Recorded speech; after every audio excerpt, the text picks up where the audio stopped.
يفهم بالعلم القرآن، بالعلم يزيد الإيمان، وبه يمتاز الإنسان، وبفكر عال وبيان. تنزل بالعلم الرحمات، بالعلم تنال الجنات، وبه ترتفع الدرجات، وتضاعف فيه الحسنات. العلماء يخشون الله إذ عرفوا آيات الله، فدلائله لا نحصيها.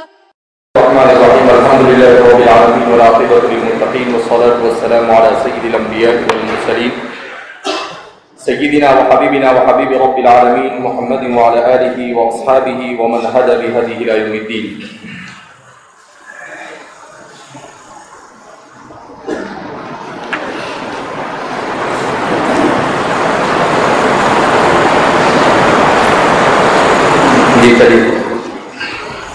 بسم الله الرحمن الرحيم. باب تحريم بيع الأمر المنزولة القدر في الأمرين. وبه قال حدثني أبو طاهر أحمد بن عمرو بن سلمة قال حدثنا إبراهيم قال حدثني من جريج قال أن أبا الزبير قال سمعت جابر بن عبد الله رضي الله عنه يقول نهى رسول الله صلى الله عليه وسلم عن بيع الصبرة من تمر الله وعنه مكيه بالكيل المسلم عن التمر. وبه قال حدثنا إسحاق بن إبراهيم قال أخبرنا قال أخبرني من جريج قال أخبرني أبو الزبير سمع جابر بن عبد الله رضي الله عنه يقول نهى رسول الله صلى الله عليه وسلم يفتي غير أنه لم يذكر من التمر إلى آخر الحديث. وبه قال حدثنا يحيى بن يحيى قال قرأت على مالك بن نافع بن عمر رضي الله عنهما وأنه أن رسول الله صلى الله عليه وسلم قال البيعان كل واحد منهما بالخير على صاحبه ما لم يتفرقا إلا بيع خيره. وبه قال حدثنا سهيل بن حرب ومحمد بن سنة قال حدثنا يحيى بن القدام قال وحدثنا ابو بكر بن بشير قال اخبرنا محمد بن سمعان قال وحدثنا ابن نوير قال حدثنا ابي بن ويل الذي نافع بن عمر رضي الله عنه وعن النبي صلى الله عليه وسلم قال وحدثني زهير بن حرب وعلي بن محمد قال حدثنا اسماعيل بن حرب قال وحدثنا ابو الربيع وابو بكر قال حدثنا محمد بن جميعا من حيث نافع بن عمر رضي الله عنه وعن النبي صلى الله عليه وسلم وحدثنا ابن مسنى وابن ابي عمر قال حدثنا عبد الوهاب قال سمعت ابن سعيد بن حرب قال حدثنا ابن رافع قال حدثنا ابن ابي حذيفه قال قلنا سحب كلاهما نافع بن عمر عن النبي صلى الله عليه وسلم نحو حديث مالك بن نافع. وبه قال حدثنا قتيبة بن سعيد قال حدثنا اسمع وحدثنا محمد بن رمحي قال اخبرني بن نافع بن عمر رضي الله عنهما قال اجمعين عن رسول الله صلى الله عليه وسلم انه قال ولا تبايع رجلان فكل واحد منهم من خير ما لم يتفرقا وكان جميعا او يخير احدهما الاخر فان خير احدهما الاخر فتبايع على ذلك فقد ضرب البيع وان تفرقا بعد ان تبايع ولم يترك واحد منهما البيع فقد ضرب البيع. وبه قال حدثني زهير بن حرب وابن ابي عمر كلاهما عن سفيان قال زهير حدثنا سفيان بن عيينة عن جريج قال املا عاليا كم سمع عبد الله بن عمر رضي الله عنه يقول قال رسول الله صلى الله عليه وسلم اذا تبايعوا تبايعا بالبيع وكل واحد منهم بالخيار من بيعه ما لم يتفرقا يكون بيعهما عن خياره فاذا كان بيعهما عن خياره فقد وجب الزاد ابي عمر في روايته قال نافع فكان اذا بايع رجل فاراد الا يقيله قام فمشى منيدا ثم رجع اليه. وبه قال حدثنا يحيى بن يحيى ويحيى بن مهيب وقتيبة وابن حجر قال يحيى اخبرنا وقال لقد حدثنا اسماعيل قال يحيى بن يحيى اخبرنا وقال لقد حدثنا اسماعيل بن جعفر بن الله بن دينار بن سمع بن عمر رضي الله عنهما يقول قال رسول الله صلى الله عليه وسلم كل بيعين لا بيع بينهما حتى يتفرقا الا بيع خياره. وبه قال حدثنا موسى قال حدثنا يحيى بن سعيد بن شعبة قال حدثنا عمرو بن عالي قال حدثنا يحيى. اس سے قبل جو آپ گزرا ہے اس میں بیان کیا باب ثبوت خیار المجلس للمتبايعين. خیار المجلس کے سلسلے میں ائمہ ثلاثہ اور احناف کے درمیان اختلاف پایا جاتا ہے. احناف کے یہاں پر تفرق بالقول مراد ہے، تفرق بالابدان مراد نہیں. اور شوافع اور حنابلہ کے یہاں پر تفرق بالابدان مراد ہے کہ اگر مجلس میں بیٹھے رہیں گے وہاں تک کہ بائعین میں سے ایجاب اور قبول کرنا، اگر کسی نے ایجاب کیا ہے تو جب تک کہ مجلس میں ہیں وہاں تک کہ اسے اختیار ہوگا وہ قبول کرے یا نہ کرے. اور احناف کے یہاں پر صرف بدنی اعتبار سے تفرق ضروری نہیں، بلکہ احناف کہتے ہیں کہ اگر بیع و شراء کی بات کر رہے تھے اور پھر اسے چھوڑ دیا، ایک نے ایجاب کیا دوسرے نے قبول نہیں کیا اور کسی اور بات میں مشغول ہو گئے، تو فرماتے ہیں کہ بطل الخیار، خیار مجلس نہیں احناف کے یہاں پر. تو کیوں؟ اس لیے کہ اگرچہ تفرق بالابدان نہیں ہوا مگر تفرق بالقول ہو گیا، تو احناف کے یہاں پر تفرق بالاقوال یا تفرق بالقول کا اعتبار ہے. یہاں پر جو حدیث بیان کی ہے اس میں عام طور پر تفرق بالابدان کو بیان کیا گیا ہے، اگرچہ بعض جگہ پر یہ تفرقہ کو مطلق بیان کیا گیا ہے، جس سے احناف نے استدلال کیا ہے کہ تفرقہ ای تفرقہ قولا، کہ قول کے اعتبار سے تفرق مراد ہے. جی ہاں. وبه قال حدثنا موسى قال حدثنا يحيى بن سعيد شعبة قال حدثنا یہاں پر ایک باب قائم کیا ہے، باب الصدق فی البیع والبیان، نہیں آپ کے ہیں. جی چلیے.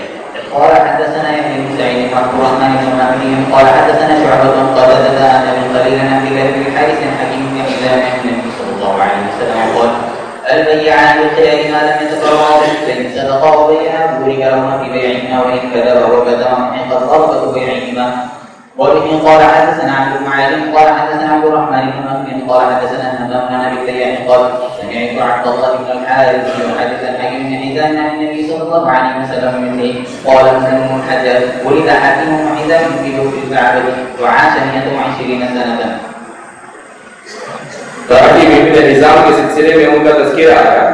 یہ حکیم ابن حزام رضی اللہ تعالی عنہ یہ بڑے ذہین و فطین صحابہ میں سے ہیں، اور حضرات صحابہ میں جو تجار صحابہ تھے، کبار تجار، بڑے بڑے تاجر صحابہ، ان میں ان کا شمار ہوتا تھا.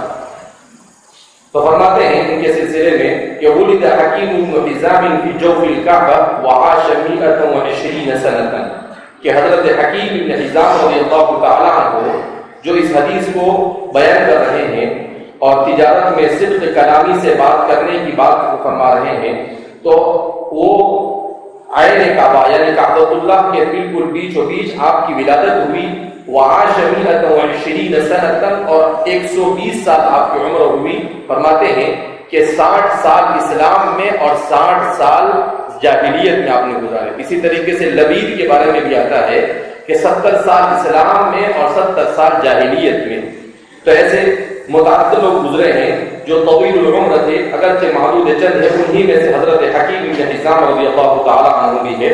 حضرت نبی کریم صلی اللہ علیہ وسلم نے انہیں تجارت میں برکت کی دعا دی تھی، اس لیے حضرات صحابہ کرام رضوان اللہ تعالی عنہم اجمعین ان کے ساتھ پارٹنرشپ کیا کرتے تھے. حضرت مولانا عبد الحفیظ مکی صاحب، مولانا مکی صاحب وہ ہندوستان جب پہلی مرتبہ تشریف لائے تو آپ نے بھاؤ نگر میں گجرات میں بیان کیا، تو ان میں حکیم ابن حزام کے واقعے کو بیان کیا اور کہا کہ حکیم ابن حزام کے ساتھ صحابہ پارٹنرشپ کیا کرتے تھے کہ بھئی حضور نے آپ کو برکت کی دعا دی ہے، لہذا ہمیں بھی آپ پارٹنر بنا لو تو آپ کا بھی فائدہ ہو اور ہمارا بھی فائدہ ہو جائے.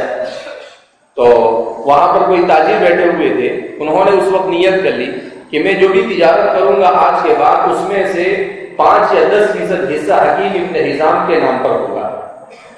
اس کے بعد حضرت مولانا مکی صاحب ایک دن مکہ میں ملے تو بتا رہے تھے کہ اس آدمی کا بار بار فون آتا رہتا ہے مجھ پر، اور وہ کہتا ہے کہ جس دن سے میں نے حضرت حکیم ابن حزام کے لیے نیت کی ہے اس دن سے میری تجارت میں ڈبل ٹیبل ہو گئی تجارت، اور میں برابر حکیم ابن حزام رضی اللہ تعالیٰ عنہ کے نام پر 5% یا 10% جو بھی اس نے نیت کی ہے وہ برابر صدقہ کرتا رہتا ہوں. جی.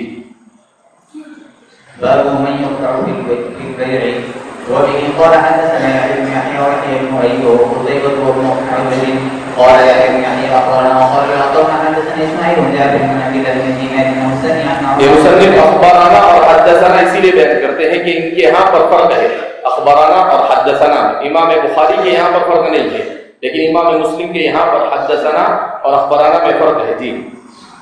أنه سمع عمر رضي الله عنه يقول ذكر رجل ذكر رجل لرسول الله صلى الله عليه وسلم أنه يخدع في البيوع فقال رسول الله صلى الله عليه وسلم من بايع فقل لا خلافة فكان إذا بايع يقول لا خيابة.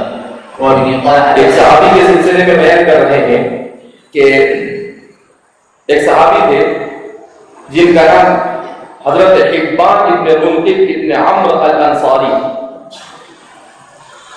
ان کے سلسلے میں بیان کرتے ہیں کہ یہ بے دھوکہ کھا جایا کرتے تھے.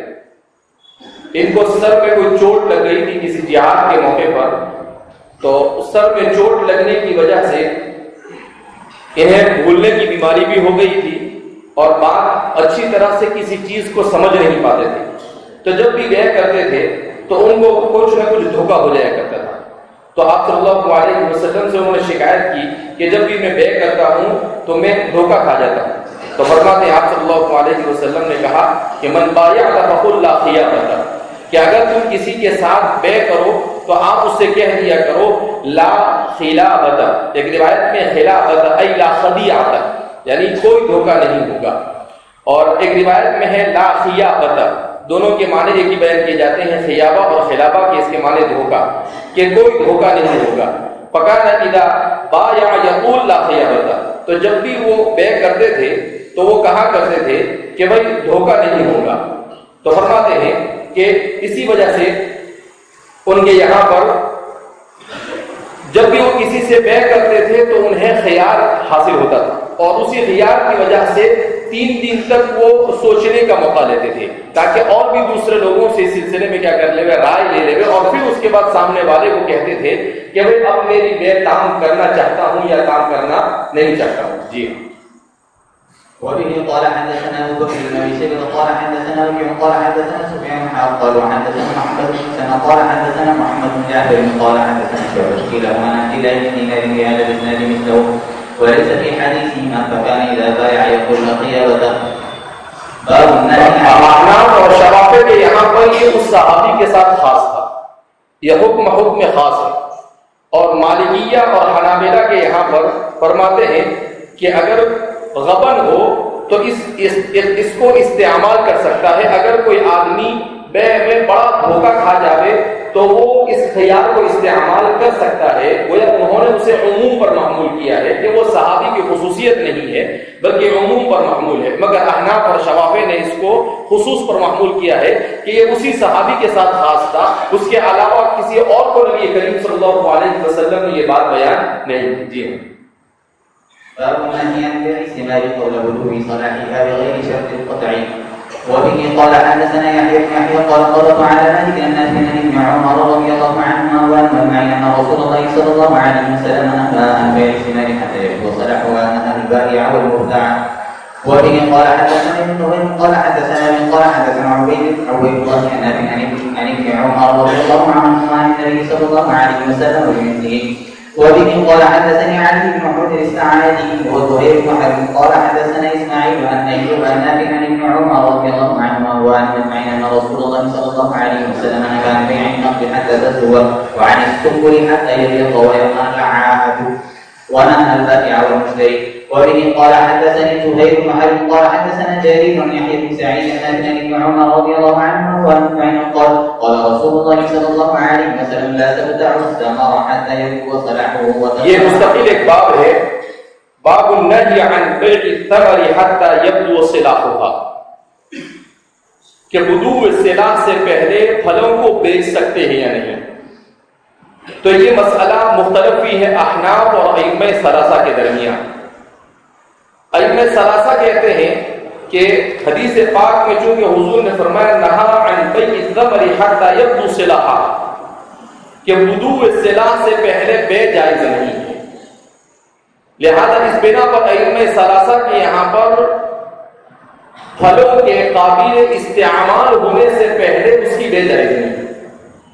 امام ابن حمام صاحب فتح القدیر علی الہدایہ وہ فرماتے ہیں کہ اصل میں اس مسئلے میں اختلاف بدوء صلاح کے معنی کی تعیین میں, کہ بدوء صلاح سے کیا مراد ہے. تو شوافع اور ان کے ساتھ حنابلہ وغیرہ کے نزدیک بدوء صلاح کا مطلب ہے پھل کا اتنا بڑا ہو جانا کہ اب وہ سڑ سکتا ہو یا پک سکتا ہو. اس سے مراد تو اگر اتنی مقدار میں بڑا ہو گیا پھل کہ وہ اب اس کو کوئی کیڑا بھی لگ سکتا ہے یا وہ پک بھی سکتا ہے، تو یہ ہے صلہ. اور قبل بلوغ الصلہ تو اس سے پہلے، یعنی اتنا چھوٹا ہے کہ اس میں کوئی کیڑا نہیں لگ سکتا ہے اور وہ کھانے پینے کے مصرف میں نہیں آ سکتا ہے، تو یہ قبل بلوغ الصلہ. لہذا وہ اسی تفسیر کے کرتے ہوئے کہتے ہیں کہ اس کی بے جائز نہیں ہے. لیکن احناف بھی کہتے ہیں کہ بلوغ الصلہ کا مطلب یہ نہیں ہے کہ پھل اتنا بڑا ہوگا، بلکہ بلوغ الصلہ کا مطلب یہ ہے کہ پھل کسی نہ کسی صورت میں قابل استعمال ہوتا ہے یا نہیں. تو احناف نے اس کو کیڑا لگنے یا پکنے کی مقدار تک نہیں پہنچایا، بلکہ احناف کہتے ہیں کہ اگر تھوڑا سا بڑا ہو جائے اور وہ کسی نہ کسی استعمال میں آ جائے، جیسے آم وغیرہ اگر چھوٹے چھوٹے ہوتے ہیں تو انسان نہیں کھاتا ہے تو جانور کو کھلا دیتا ہے، تو استعمال میں آ رہا ہے وہ، تو اب اس کو بلوغ الصلہ نہیں کہیں گے احناف کے نزدیک، لیکن ان کے نزدیک اس کو کیا کہیں گے؟ بلوغ الصلہ کہیں گے. اسی طریقے سے آم تھوڑا سا بڑا ہو گیا، اب آم کو صرف پکا ہی نہیں کھایا جاتا ہے، بلکہ بہت سارے لوگ پکے سے زیادہ کچا مزید شوق سے کھاتے ہیں، کھٹا لگتا ہے، ان کا مزاج ایسا ہوتا ہے. تو احناف کہتے ہیں کہ اب آپ کیا کہیں گے اس کو؟ کہا تو احناف کے نزدیک یہ بلوغ الصلہ سے قبل نہیں ہے، بلکہ یہ اس کو کہا جائے گا کہ بھئی یہ قابل استعمال ہو گیا ہے. لہذا امام ابن حمام فرماتے ہیں کہ یہی اختلاف ہے بلوغ الصلہ. مسئلہ دراصل یہ ہے کہ پھلوں کی بے جو ہوتی ہے ہمارے زمانے میں، تو ان پھلوں کی بے کے سلسلے میں کہ کیا ہمارے زمانے میں مارکیٹ میں بکنے والے پھلوں کا کھانا جائز ہے یا نہیں؟ تو فرماتے ہیں کہ عام طور پر جو پھلوں کے معاملات ہوتے ہیں اس میں یہی صورت زیادہ پیش ہوتی ہے کہ پھلوں کے بیچنے والے جو باغات ہوتے ہیں ان باغات میں پھلوں کو بعض پھل کے آنے سے پہلے بعض پھل آتے ہیں اور بعض نہیں آتے ہیں، اور اس سے پہلے کیا کرتے ہیں؟ بیچ دیتے ہیں. اب یہ صورت ایسی ہے کہ اس صورت میں تو بے جائز نہیں. کیوں؟ اس لیے کہ ائمہ کا اس پر اتفاق ہے کہ ایک مرتبہ بے ہو گئی، چاہے بلوغ الصلہ سے پہلے ہو چاہے بلوغ الصلہ کے بعد ہو، تو پھل کو درخت پر چھوڑنا جائز نہیں. پھل کو درخت پر چھوڑنا جائز نہیں. اب جب پھل کو درخت پر چھوڑنا جائز نہیں ہے، اس کا مطلب یہ ہے کہ جب بے ہوئی فوراً اس کو اتار لینا، چاہے وہ چھوٹا ہو چاہے وہ بڑا ہو چاہے وہ کچا ہو چاہے وہ پکا ہو، جو بھی ہو ویسے ہی اتار لینا پڑے گا. تو اگر ایسا کوئی کرتا ہے تو کوئی مسئلہ نہیں، جائز ہے. لیکن اگر کوئی یہ کرتا ہے کہ پھل کی بے کرتا ہے اور پھر اس کے بعد یہ شرط لگاتا ہے کہ پھل جب سارے بڑے ہو جائیں گے اس کے بعد میں توڑوں گا، یہ متفق علیہ طور پر ناجائز، احناف کے یہاں بھی ناجائز. اور کیوں؟ اس لیے کہ ایسی شرط ہے جس شرط سے فائدہ ہو رہا ہے مبیع کو بھی اور مشتری کو بھی، اور بائع کے درخت تو بائع اس کا مالک ہے، اور پھل بڑا ہو رہا ہے اس کے اوپر جو بائع کا نہیں بلکہ کس کا ہے؟ مشتری کا ہے. تو ایسی شرط ہے جو فساد کو متضمن ہے. لہذا فرماتے ہیں کہ یہ معاملہ جائز نہیں. تو یہ جو ہمارے زمانے میں ہوتا ہے کہ پھلوں کی بے جو اس طریقے سے کی جاتی ہے یہ شرعی اعتبار سے جائز نہیں. تو اس سلسلے میں غلام رسول صاحبی صاحب شرح مسلم انہوں نے لکھا ہے کہ اب سوال یہ پیدا ہوتا ہے کہ کیا کیا جائے. اگر دیکھا جائے تو عموماً اسی طریقے سے بے ہوتی ہے. اب جب عموماً ایسے ہی بے ہوتی ہے تو اس کے ہمارے سامنے دو راستے ہیں، یا تو مسلمان پھل کھانا چھوڑ دے اور یہ ممکن نہیں ہے، اور دوسری شکل یہ ہے کہ اس کے جواز کی کوئی شکل نکالی جائے. تو اس میں بھی دو شکلیں ہیں، یا تو اس کے جواز کے لیے سارے پوری دنیا کے مسلمانوں اور تاجروں کو اس بات پر متفق کیا جائے کہ وہ اس طرح کا معاملہ نہ کرے. تو فرماتے ہیں یہ بھی ممکن نہیں، اس لیے کہ اتنی شدید دنیا ہے. تو اب مسئلہ رہ گیا کہ اس کے جواز کے لیے کیا کیا جا سکتا ہے. تو فرماتے ہیں کہ اس کا حل لوگوں کو بتلانا چاہیے. اس اس کا حل لوگوں کو یہ بتایا جائے کہ اگر آپ کسی سے باغ کے پھل کو خریدتے ہیں تو اس کے ساتھ پھلوں کو خریدنے کے ساتھ زمین کو جب تک کہ پھل پک نہ جاوے ٹوٹ نہ جاوے وہاں تک کے کرائے پر لے لو، اس پر لے لو کرایہ۔ اب جب کرائے پر لے لیا تو آپ اس کو کرایہ دے رہے ہیں، آپ اس کو کیا کر رہے ہیں؟ کرایہ دے رہے ہیں، تو وہ آپ کی آپ کی ملکیت میں آ گئے۔ تو اب گویا کہ درخت بھی آپ کا ہے اور پھل بھی آپ کا ہے، تو اب یہ کیا ہو جائے گا؟ جائز ہو جائے گا۔ کچھ نہ کچھ اس کا چھوٹا موٹا ہی کرایہ طے کر دیا جائے گا۔ اس کی ایک شکل یہ ہے۔ اس کی دوسری شکل یہ ہے کہ اگر لوگ ایسا نہیں کرتے ہیں تو اب کیا ہے؟ تو کہا ابتلاء عام ہے۔ اب جب ابتلاء عام ہے تو اتنی دنیا میں روزانہ لاکھوں کروڑوں اربوں خربوں ٹن پھل بک رہے ہیں، آپ اس کو ناجائز اور حرام تو کہہ نہیں سکتے ہیں۔ تو ابتلاء عام کی وجہ سے کیا کریں گے؟ تو کہا کہ اب یہ کریں گے ہم کہ اس کی دو شکلیں ہو سکتی ہیں۔ ایک شکل تو یہ کہ ہم لوگوں کے پھلوں کے ساتھ کیے جانے والے اس معاملے کو بیع سلم تسلیم کر لیں۔ کیا تسلیم کر لیں گے؟ کہ بھئی لوگ بیع سلم کر رہے ہیں، تو بیع سلم ہے تو بیع سلم میں تو ہوتا ہی ایسا ہے کہ پیسے پیشگی دے دیے جاتے ہیں اور مبی بعد میں کیا کی جاتی ہے؟ وصول کی جاتی ہے۔ تو اس کو بیع سلم پر معمول کر لیا جائے۔ اور دوسری شکل یہ ہے کہ لوگوں کو، تاجروں کو، مسلمان تاجروں کو اس بات پر آمادہ کیا جائے کہ وہ پھلوں کی بیع کریں اور پھلوں کی بیع کرتے وقت اس بات کا خیال رکھے کہ کچھ نہ کچھ درختوں پر، بلکہ زیادہ مقدار میں درختوں پر بدو صلہ ہو چکا ہو، یعنی اچھا خاصا مقدار میں پھل کیا ہو گیا؟ وہ آ گیا۔ تو اب کیا ہوگا کہ اب یہ مان لیا جائے گا کہ یہ جو پھل جن کی بیع کی گئی ہے یہ اصل ہے، جو بڑے ہو چکے ہیں، اور جو چھوٹے ہیں اس کے تابع ہیں۔ جو چھوٹے پھل ہیں وہ اس کے کیا ہے؟ تابع ہے۔ اب جب اس کو اس کے تابع بنا دیا جائے گا تو یہ معاملہ کیا ہو جائے گا؟ جائز ہو جائے گا۔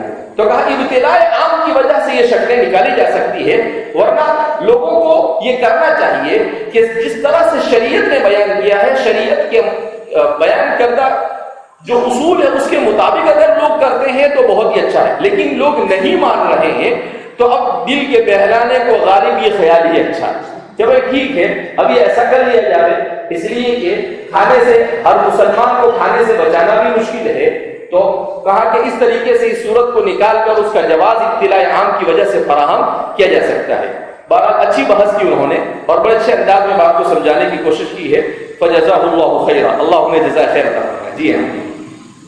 وبه قال حدثني زهير بن حرب قال حدثنا جرير بن يحيى بن سعيد النافع عن ابن عمر رضي الله عنهما وعنهما قال رسول الله صلى الله عليه وسلم لا تنفع الثمر حتى يبدو سلاحه وتذهب عنه دابه قال يبدو صلاحه حمرته وسفرته وبه قال حدثنا محمد بن مسنى وابن ابي عمر یہ حمرته سفرته اسی سے شواف استدلال کرتے ہیں، یعنی کہ وہ پیلا یا لال ہو جانا چاہیے۔ اس کا مطلب یہ ہے کہ پکنے کے قابل ہو جانا چاہیے یا کیڑا اس میں لگ سکتا ہے۔ جی۔ وبه قال حدثنا محمد بن مسنى وابن ابي عمر قال حدثنا جرير بن يحيى بهذا الاسناد حتى يبلغ سلاحه ولم يذكر ما بعده. وبه قال حدثنا ابن وهب قال حدثنا ابن ابي فديك قال قرات حق الناس عن ابن عمر رضي الله عنه وعن النبي صلى الله عليه وسلم في حديث ابي وحد الوهابي. وبه قال حدثنا سويد بن سعيد قال حدثنا حفص بن ميسر قال حدثني موسى بن عقبة نافع عن ابن عمر رضي الله عنه وعن النبي صلى الله عليه وسلم في حديث مالك وعبيد الله. وبه قال حدثنا يحيى بن يحيى ويحيى بن ايوب وقتيبة وابن حجر قال يحيى بن يحيى اخبرنا وقال الاخر حدثنا اسماعيل وهو بن جعفر بن عبد الله بن دينار بن سامي عن عمر رضي الله عنه قال رسول الله صلى الله عليه وسلم لا تبيع الثمر حتى يبلغ سلاحه. وبه قال حدثني زهير بن حرب قال حدثنا عبد الرحمن بن سفيان قال حدثنا موسى قال حدثنا محمد بن جعفر قال حدثنا شعبة كلاهما عن عبد الله بن دينار بهذا الاسناد وزاد في حديث شعبة فقيل لابن عمر ما سلاحه قال تذهب عمله. وبه قال حدثنا يحيى بن يحيى قال اخبرنا ابو خيثمة بن الزبير بن قال وحدثنا احمد بن مصطفى قال حدثنا زهير قال حدثنا ابو زبير قال نهى رسول الله صلى الله عليه وسلم عن بيع الثمر حتى يبيع. وبه قال حدثنا احمد بن عثمان النوفلي قال حدثنا ابو عاصم قال وحدثني محمد بن حاتم ولده قال حدثنا روح قال حدثنا زكريا بن اسحاق قال حدثنا عمرو بن دينار بن سمع جابر بن عبد الله رضي الله عنه وعن من يقول نهى رسول الله صلى الله عليه وسلم عن بيع الثمر حتى يبدو سلاحه.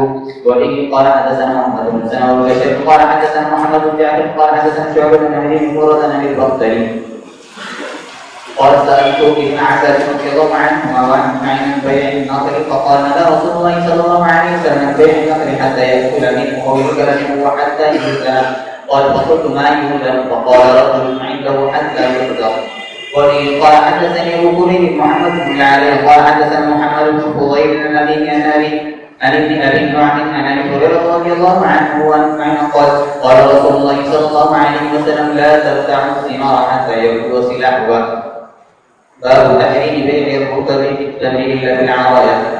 وبه قال حدثنا يحيى بن يحيى قال اخبرنا سفيان بن عيينة عن الزهري قال وحدثنا ابن نمير بن زهير وحاتم ولد لهما قال حدثنا سفيان قال حدثنا الزهري عن سالم بن عمر رضي الله عنه عن النبي صلى الله عليه وسلم نهى عن بيع الثمر حتى يبدو سلاحه وعن بيع الثمر بالتمر. قال ابن عمر رضي الله عنهما وحدثنا زيد بن ثابت ان رسول الله صلى الله عليه وسلم رخص في بيع العرايا. زاد ابن نمير في روايته ان تباع. وبه قال حدثني ابن القدير وحرمل واللفظ لحرملة قال اخبرنا ابن عمر قال اخبرني يونس عن ابن شهاب قال حدثني سعيد بن المسيب وابو سلمة بن عبد الرحمن ان ابا هريرة رضي الله عنه وعنه قال رسول الله صلى الله عليه وسلم لا تبتعوا الثمر حتى يبدو سلاحه ولا تبتعوا الثمر بالتمر. قال ابن شهاب وحدثني سالم بن عبد الله بن عمر عن ابي النبي صلى الله عليه وسلم مثله سواء. وبه قال حدثني محمد بن راشد قال حدثنا حديث. یہاں پر ایک بے کی جو شکل بیان کی جا رہی ہے وہ یہ ہے باب تحریم بیع الرطب بالتمر کہ گیلی کھجور کی بے سوکھی کھجور سے حرام ہے. اس سلسلے میں امام ابو حنیفہ کا مسلک یہ ہے کہ سوکھی کھجور کی بے اور گیلی کھجور کی بے اگر نقد ہو تو جائز ہے اور اگر ادھار ہو تو ناجائز ہے.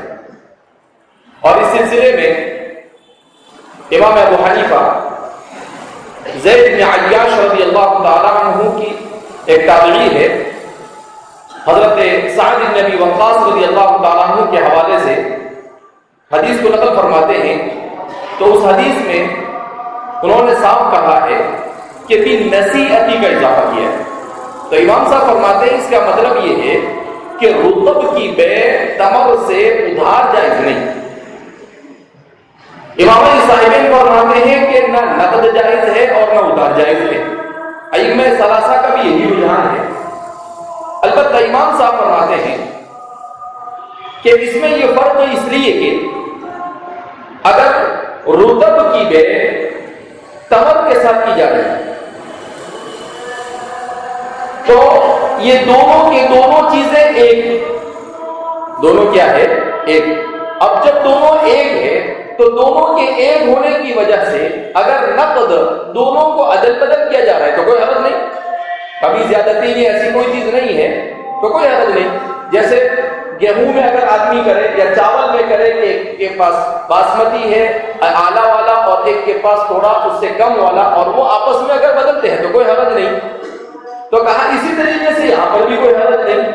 لیکن ادھار اس لیے جائز نہیں ہے کہ جو گیلی کھجور ہوتی ہے وہ اس کا آج وزن کچھ اور ہوگا اور پھر اس کو یہ کہے کہ میں آپ کے پاس سے ایک ہفتے کے بعد لوں گا تو وہ گیلی کھجور کا وزن سوکھنے کی وجہ سے کیا ہو جائے گا کم ہو جائے گا. تو اب یہ کمی زیادتی ہو جائے گی. اس لیے فرماتے ہیں کہ بھی نصیحہ جائز نہیں ہے. اور صاحبین فرماتے ہیں چونکہ حدیث میں اس کو مطلقاً بیان کیا گیا ہے لہذا اس بنا پر مطلقاً اس کی بے جائز ہے نہیں. لیکن امام صاحب کے قول کے اوپر بہرحال فتویٰ دیا گیا ہے. مفتابی قول امام صاحب کا ہے کہ اگر یہ ادھار ہے تو جائز نہیں ہے. صرف کھجور کے ساتھ نہیں کوئی بھی چیز ایسی ہو کہ جو گیلی اور سوکھی دونوں طرح سے بیچی جاتی ہو، تو اس میں اگر ادھار ہے تو ادھار جائز ہے، اور اگر نقد ہے تو وہ کیا ہے؟ جائز ہے. جی. وبه قال حدثني محمد بن رافع قال حدثنا حجر قال حدثني ليس بن طيب بن شهاب بن سعيد بن المسيب ان رسول الله صلى الله عليه وسلم نهى عن المزابنة والمعاقلة. اس میں ایک لفظ آیا ہے العرایا، تو فرماتے ہیں یہ بنا ہے العریۃ سے. عرایا کس کو کہتے ہیں اور عریۃ کس کو کہتے ہیں؟ کہ آدمی کسی کو اپنا پھلدار درخت عاریت پر دے.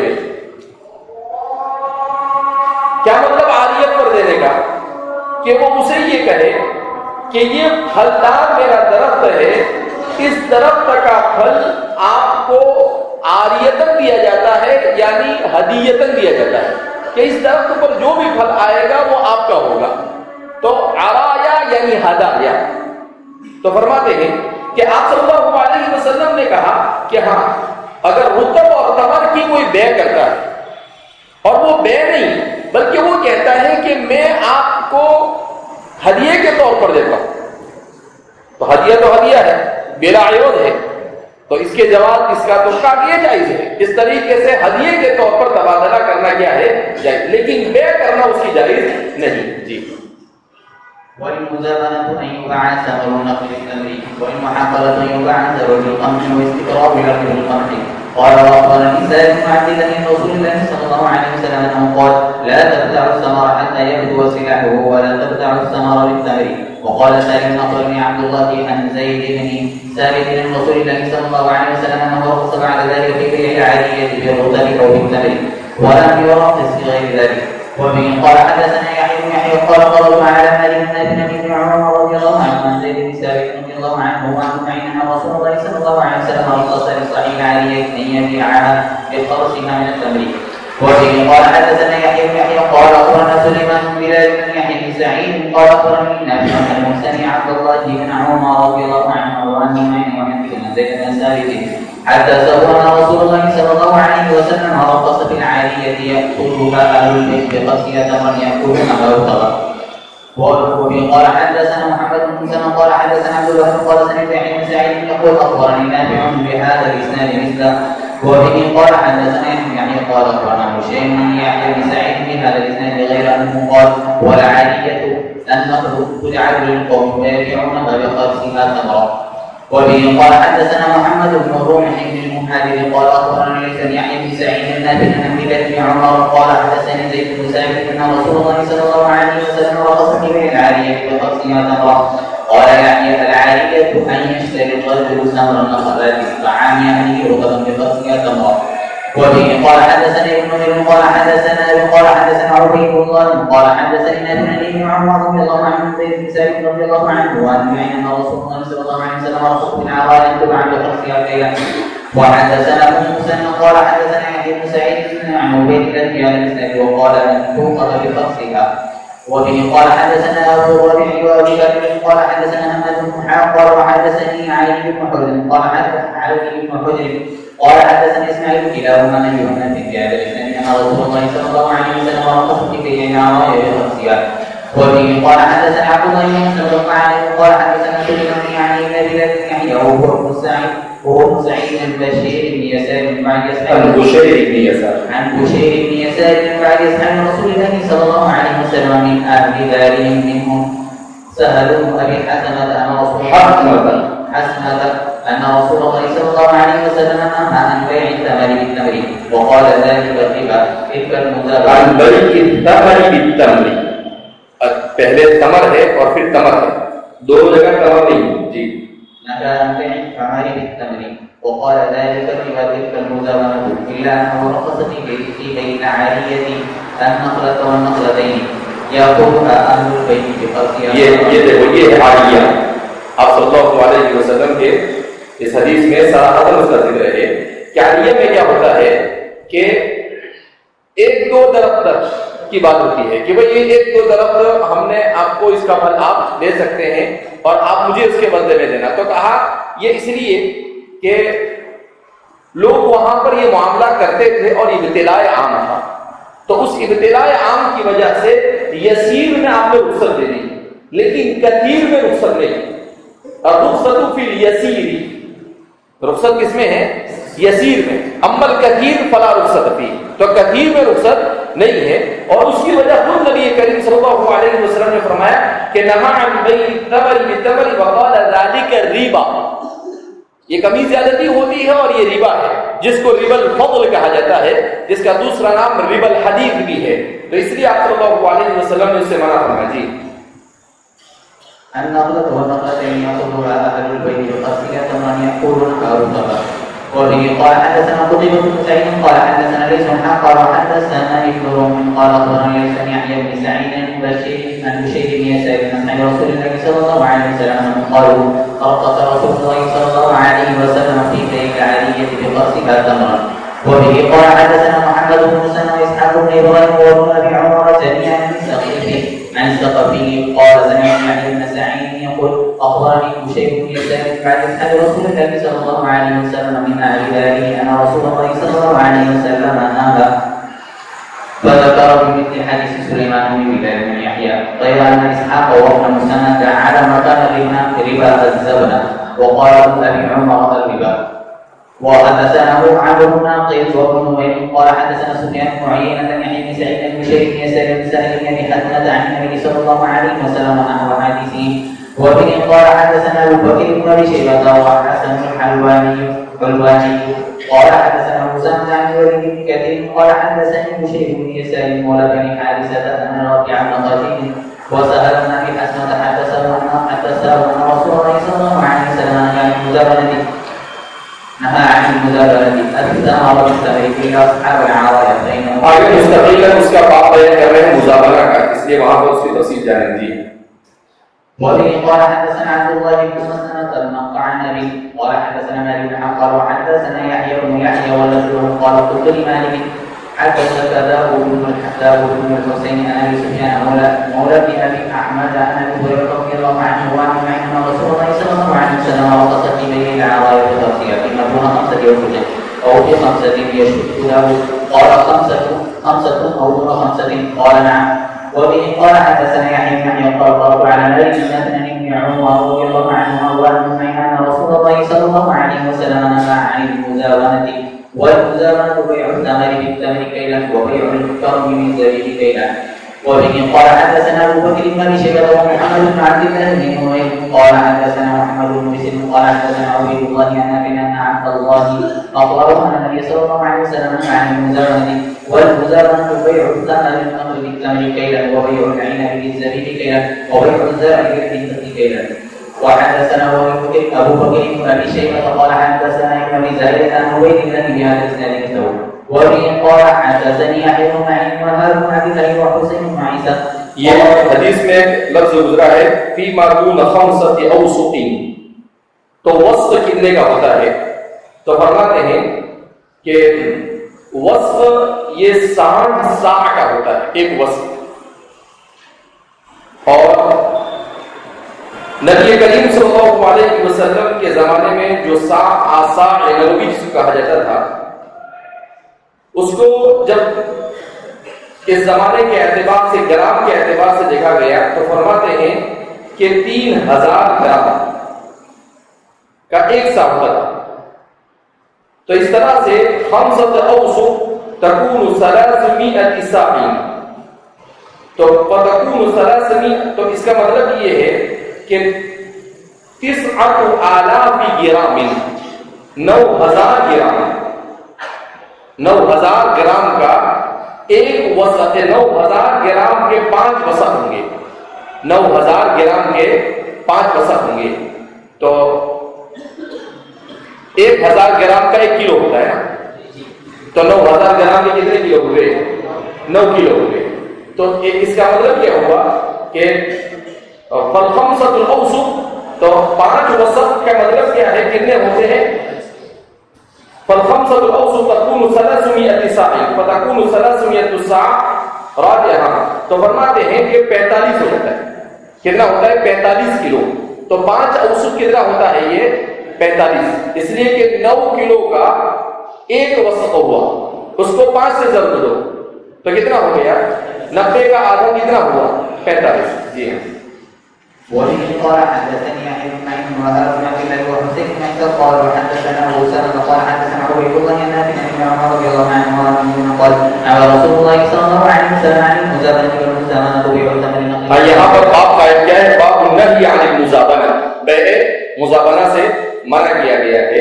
بہرحال یہ کتاب البیوع میں جو بھی ہمارے زمانے میں جو بیوعات ہوتی ہے، ان بیوعات میں دستاویز کی بے ہے، ہنڈی کی بے ہے جس کو بل آف ایکسچینج کہا جاتا ہے، حقوق کی بے ہے، امپورٹ ایکسپورٹ کے لائسنس کی بے ہے، رائلٹی کی بے ہے، پگڑی کی بے ہے. یہ تمام مسائل انہی ابواب کے تحت آتے ہیں. تو ابواب کے ختم ہونے کے بعد اس سے ملتے جلتے جو جدید مسائل آتے ہیں اس کو آپ کے سامنے بیان کریں.